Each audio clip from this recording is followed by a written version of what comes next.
millions de dollars par passage. Les navires des pays engagés dans le conflit ou soutenant activement les opérations contre l'Iran sont bloqués. C'est une stratégie de division qui vise à créer des fractures entre les alliés des États-Unis.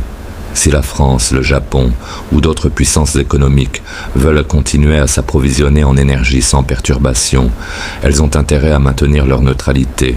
Ce message est aussi clair qu'il est efficace. C'est dans ce contexte géopolitique particulièrement tendu qu'une explosion majeure s'est produite à Port Arthur, au Texas. La raffinerie Valero de Port Arthur, l'une des plus grandes installations de raffinage des États-Unis, avec une capacité de traitement de 380 000 à 400 000 barils par jour, a subi un incendie dévastateur après une explosion. L'ensemble de la raffinerie a été mis à l'arrêt complet, y compris les unités non directement touchées, après que l'installation a perdu son approvisionnement en eau et en vapeur. Les causes restent officiellement indéterminées. Plusieurs hypothèses circulent. Un accident industriel dans un contexte de suractivité opérationnelle, un acte de sabotage lié aux tensions géopolitiques actuelles.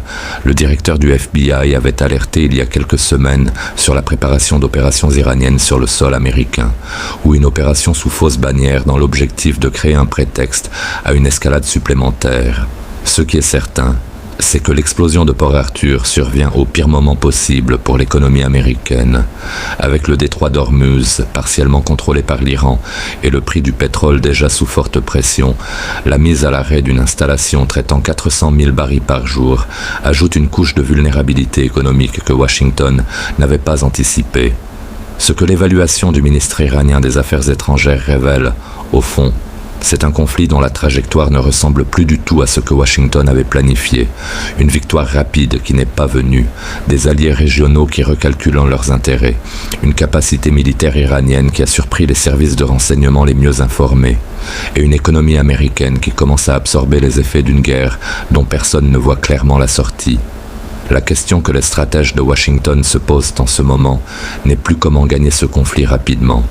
C'est comment en sortir sans que le coût géopolitique, économique et militaire ne dépasse le bénéfice espéré. Dans la prochaine analyse, nous examinerons les scénarios de sortie réellement sur la table et ce que chacun d'eux implique pour l'équilibre des puissances dans la région et au-delà. Si cette analyse t'a apporté une lecture claire de la situation, abonne-toi à la chaîne.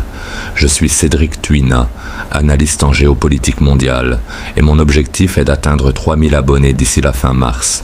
Chaque abonnement compte pour maintenir cette analyse indépendante. Laisse un commentaire avec le sujet que tu veux que j'analyse ensuite. À très vite.